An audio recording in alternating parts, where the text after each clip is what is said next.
El gobierno del presidente ruso, Vladimir Putin, está en marcha. Ellos cuando dicen vamos a crear grandes armas, grandes municiones, vamos a tener la mejor infraestructura y da completamente igual lo que opine Occidente, nosotros vamos a demostrar que somos los mejores. Y lo han hecho, realmente lo han hecho, lo están haciendo y parece que lo van a seguir demostrando porque definitivamente el gobierno de Rusia está creando cada vez más fragatas, más submarinos, más armas y la OTAN no puede ni siquiera crear uno. Estados Unidos no puede crear un solo submarino.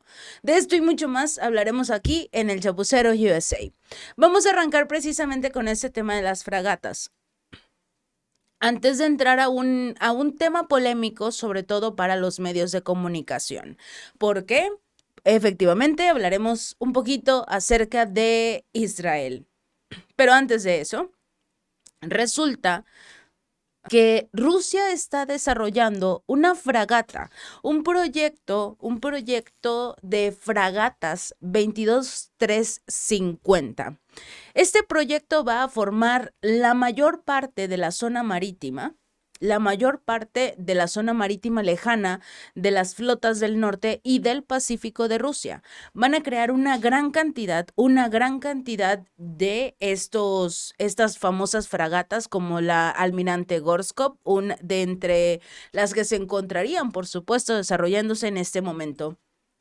Este tipo de fragatas, este tipo de armadas que tiene la intención Rusia de impulsar es precisamente para fortalecer toda la zona de alta mar en las zonas del norte y del Pacífico. ¿Por qué?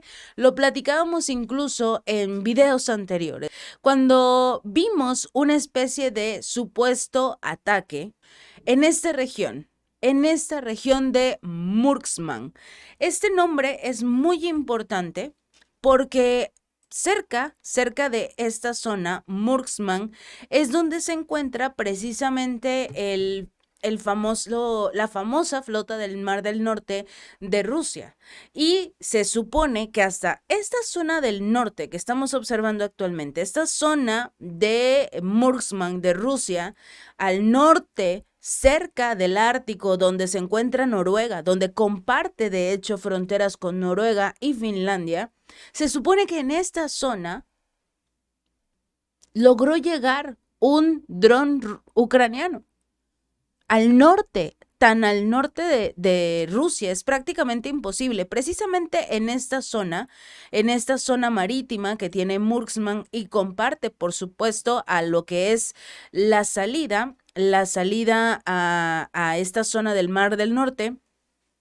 Por supuesto que pone a, digamos, no a temblar a Rusia, pero sí incomoda que los drones pasen por todo San Petersburgo, que pasen prácticamente enfrente de Moscú, enfrente del líder ruso Vladimir Putin, y nadie se dé cuenta que hay un ataque con drones y que llegaron a la flota del Mar del Norte. Es completamente imposible, pero sí lo platicábamos el acercamiento que hay con lo que es Finlandia y Noruega, donde actualmente en Finlandia se están movilizando varias tropas y se dice, por supuesto, ellos serían la primera línea de defensa o ataque si se llega a llevar a cabo una guerra directa contra Rusia.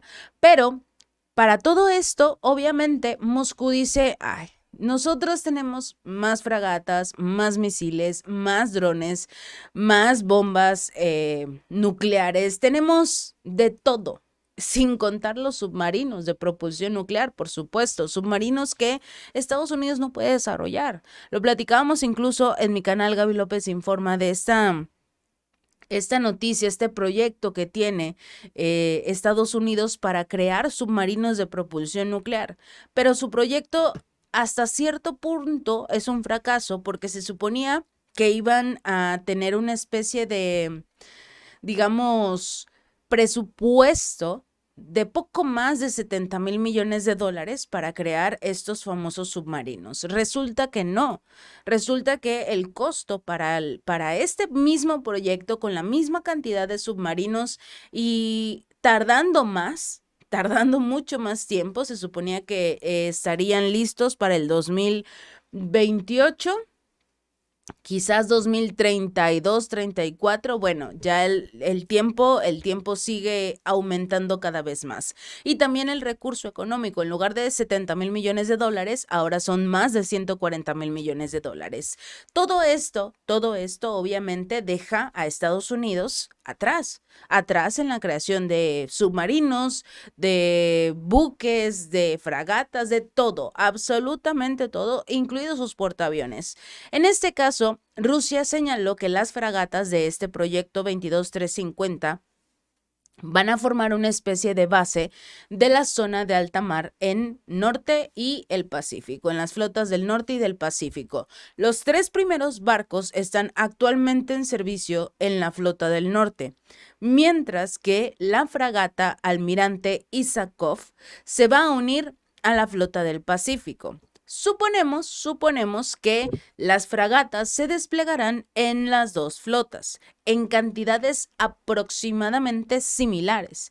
En el futuro, las formaciones de las fragatas de este proyecto 22350 estarán en cada flota.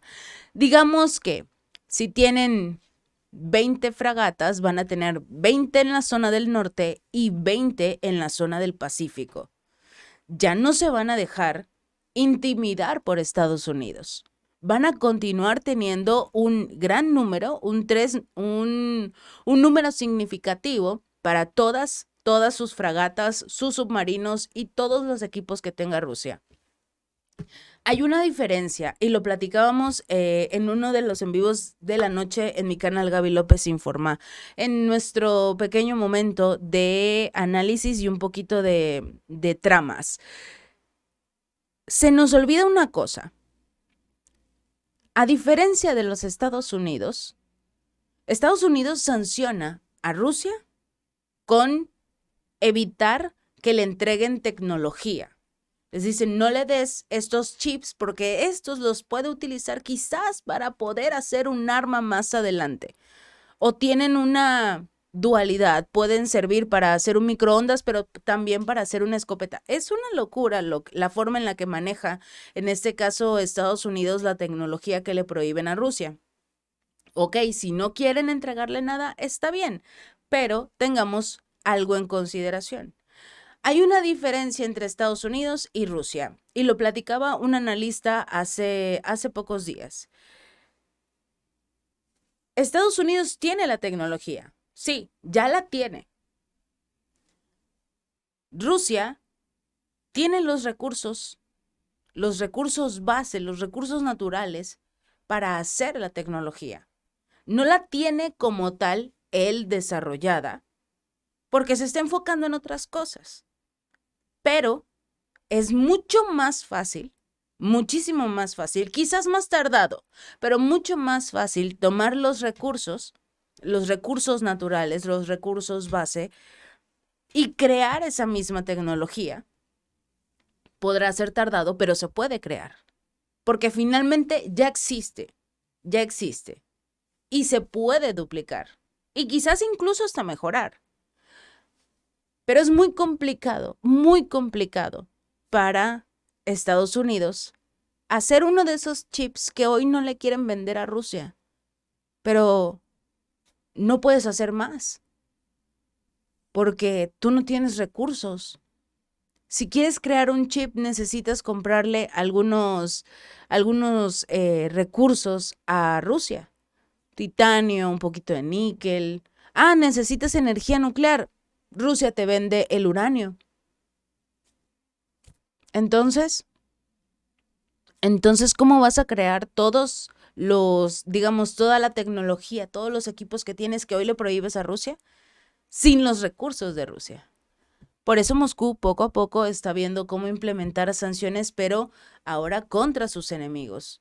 Y por eso tiene que hablar ahora que se realice la cumbre del grupo de los BRICS, decirles, a ver, yo tengo níquel, yo tengo uranio, tengo titanio, tengo tierras raras, tengo todo esto para ofrecer.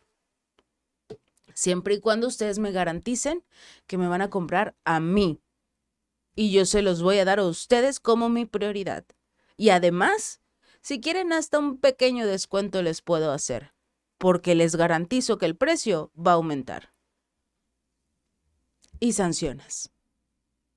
Y sancionas a la Unión Europea y a Estados Unidos. Empiezas poco a poco, si quieres, tratando de ver cómo evitar un daño tan intenso a la economía rusa como le ocurrió a la Unión Europea y al propio Estados Unidos, pero poco a poco puedes ir sancionando. Quizás primero el uranio, o quizás primero el níquel, y luego el titanio, y finalmente el uranio. Todo puede pasar, absolutamente todo.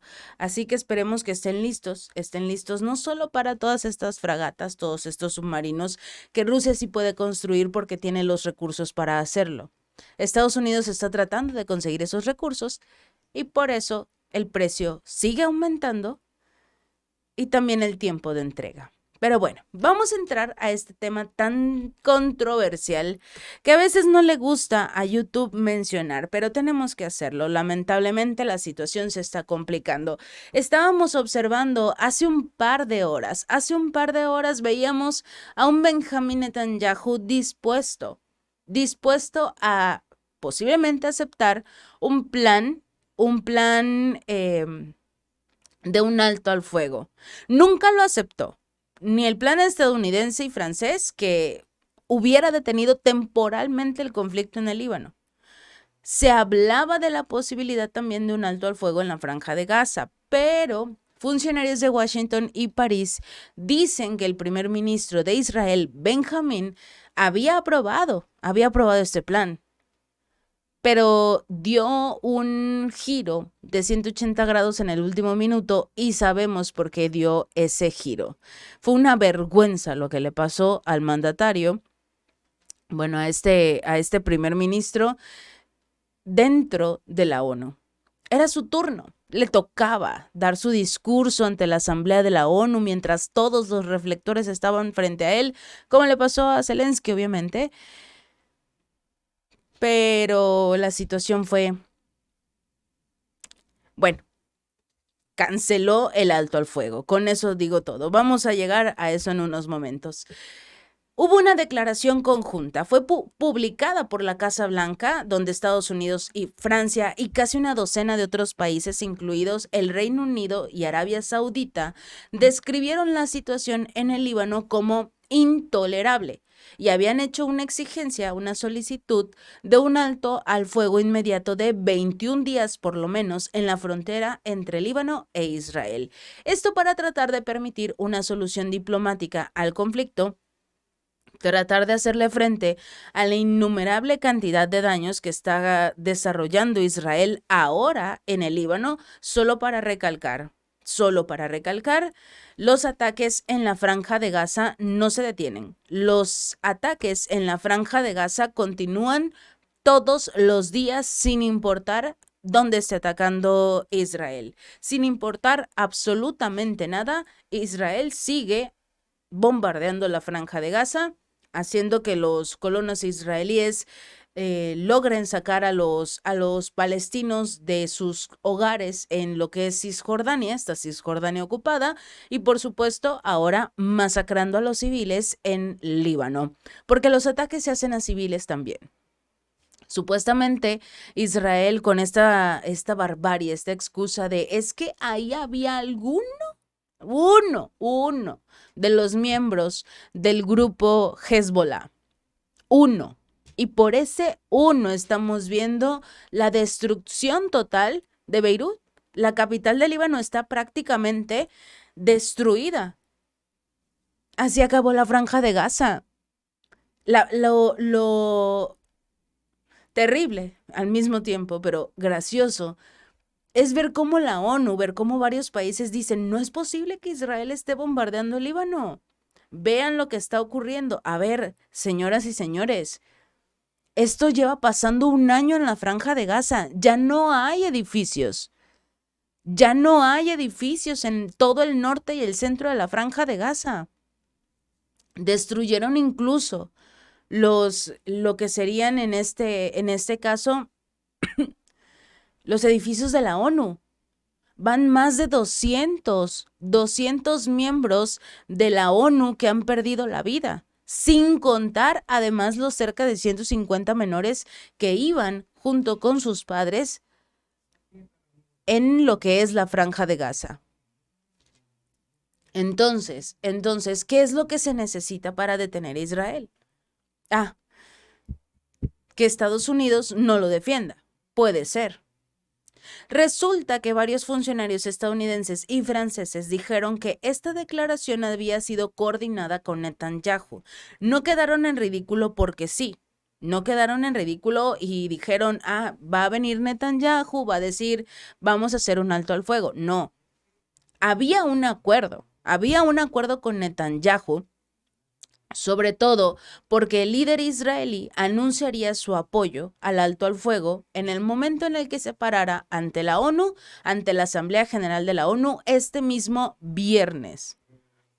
Mientras Netanyahu se dirigía a Estados Unidos, su oficina anunció que ni siquiera respondió a la propuesta y que habían ordenado a las fuerzas de defensa de Israel que siguieran luchando con toda su fuerza contra Líbano y, por supuesto, para terminar de destruir a la Franja de Gaza.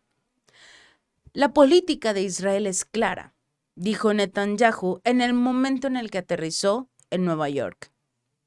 Seguimos atacando a Hezbollah con toda nuestra fuerza, y no nos detendremos hasta lograr todos nuestros objetivos, que obviamente es acabar con todos los palestinos.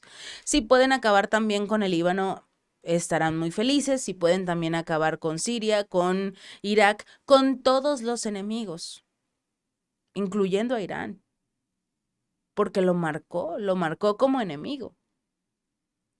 Y dijo precisamente Netanyahu que el principal objetivo es el regreso seguro de los residentes del norte a sus hogares. Más de 100,000 personas han sido evacuadas en ambos lados de la frontera entre Israel y el Líbano por los ataques. Desde que las fuerzas israelíes comenzaron a atacar a los combatientes del grupo Hezbollah, comenzó esta guerra que parece ser el principio de una situación, o podríamos decir una guerra en toda la región. Porque el grupo Hezbollah del Líbano estaba atacando a Israel o estaba haciéndole frente a Israel por lo que está pasando en la Franja de Gaza.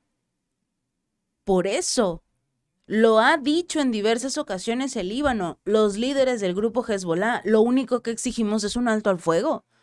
¿Cuál es el problema que tiene Israel por seguir atacando? ¿Cuál es el deseo que tiene Israel por seguir destruyendo a los palestinos? Estados Unidos ha otorgado a Israel un premio, obviamente un premio, por no aceptar este alto al fuego en el cual el propio Estados Unidos, junto con Francia, con Arabia Saudita, con varios países más, propusieron. Y no solo eso, lo rechazó en frente de todos. Estados Unidos quedó como un tonto, o el mismo Joe Biden quedó como un tonto al salir a decir, va Netanyahu a decir que habrá un alto al fuego de un mes. Llega Netanyahu a Nueva York y dice, no, yo voy a seguir atacando, no me importa, yo lo voy a seguir haciendo. ¿Y qué pasa? ¿Qué pasa? Que Estados Unidos todavía se atreve a premiar a Israel, porque le otorgaron un tramo de ayuda militar de 8,700 millones de dólares, la mayoría de los cuales se van a utilizar para complementar las agotadas reservas de defensa aérea de este país, la cúpula de hierro, porque eso es lo que está haciendo Hezbollah, debilitando la cúpula de hierro. Este paquete incluye 3,500 millones de dólares que de hecho ya recibió Israel, nada más les están anunciando que está este paquete y ya le entregaron 3.500 millones de dólares a Israel.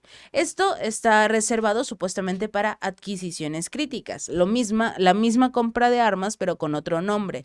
También 5.200 millones de dólares que se les entregarán para el sistema de defensa de misiles Iron Dome, el sistema de misiles tierra-aire David Sling y un sistema de supuestamente un sistema de defensa láser de alta potencia, pero el detalle de este sistema que le van a entregar a Israel es que está en sus últimas etapas de desarrollo.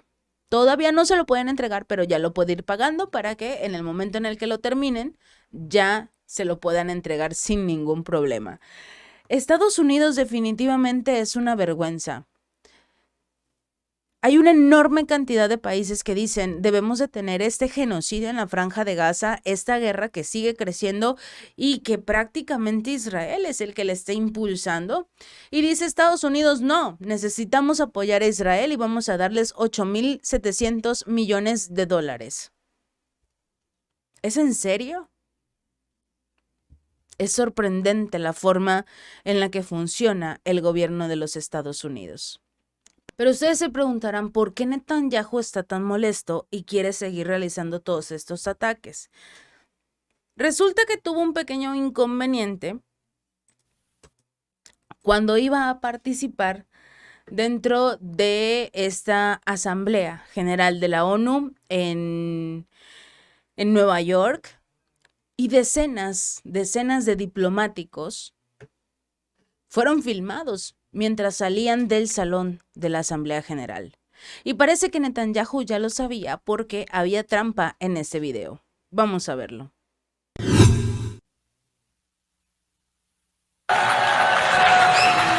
Order, please. Ladies and gentlemen, order. Señoras y señores, orden, por favor.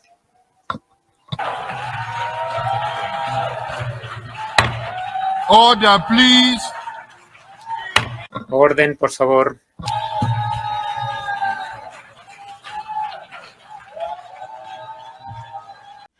Están las dos partes de este video. Cuando llega y vemos, por supuesto, una especie de aplauso, un gran aplauso a la llegada del ministro, el primer ministro de Israel, Benjamín Netanyahu, pero resulta que es un poquito falso todo lo que estamos observando actualmente.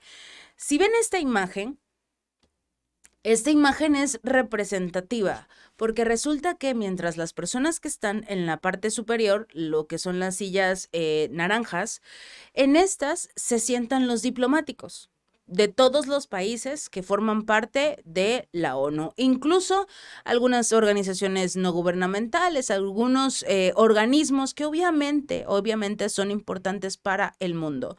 Resulta que muchos de ellos se pusieron de pie y dijeron, no vamos a estar presentes, no vamos a apoyar lo que dice este hombre, que es responsable de un genocidio en la Franja de Gaza, a pesar de que la Corte Penal Internacional no lo quiera reconocer. El detalle fue que las personas de hasta arriba, ellos son los que fueron invitados prácticamente para ir a aplaudir. No fueron invitados o no se encontraban en este lugar simple y sencillamente porque les cae muy bien, Benjamín Netanyahu, no, sino porque como se observaba la salida de varios diplomáticos, no podía verse como tal esta imagen en las redes sociales. ¿Y qué fue lo que hicieron? Empezaron los que se encontraban en la parte superior,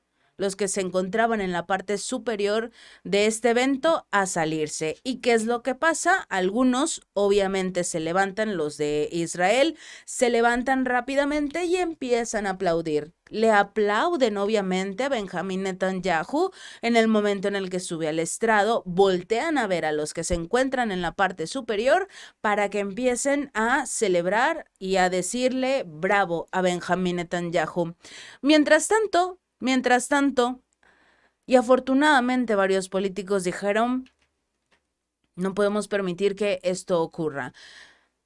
Es entendible que este tipo de casos, este tipo de situaciones no deban de verse en lo que es una cumbre de la Asamblea General de la ONU. Pero ¿qué tan mal tiene que estar el organismo para que tengas que protestar saliéndote? Porque la mejor forma de protestar es estar presente y evitar que la reunión se lleve a cabo, evitar que, o tratar de alzar la voz en contra de Benjamín Netanyahu. Pero cuando sabes que la ONU no hace nada, cuando sabes que ningún organismo hace nada por los ciudadanos de Israel, simple y sencillamente te levantas y te vas. Porque este organismo te ha abandonado no solo a ti, sino también a cientos, a miles de personas, para empezar, en la Franja de Gaza, que creo es lo más importante, en la Franja de Gaza, que llevan ya un año siendo bombardeados por Israel sin ninguna oportunidad de descanso. ¿Y qué hizo Israel? ¿Qué hizo Benjamín Netanyahu después de esto? Una llamada. Hizo una llamada muy, muy importante para poder confirmar esto, para poder confirmar en ese mismo instante, mientras Benjamín Netanyahu se encontraba en Nueva York, confirmaba este ataque en Beirut. Un ataque que hasta el momento se desconoce el número total de personas sin vida. Pero estos son los restos de lo que queda de Beirut. Y de esa misma forma, quizás un poco peor porque los asentamientos, las zonas donde se encuentran actualmente los refugiados de la Franja de Gaza son un par de casas de campaña y lo único que regularmente queda de estos refugios son cráteres, donde caen las bombas y acaban con todo. Si este video te gustó, no olvides darle like y compartir. Nos vemos la próxima.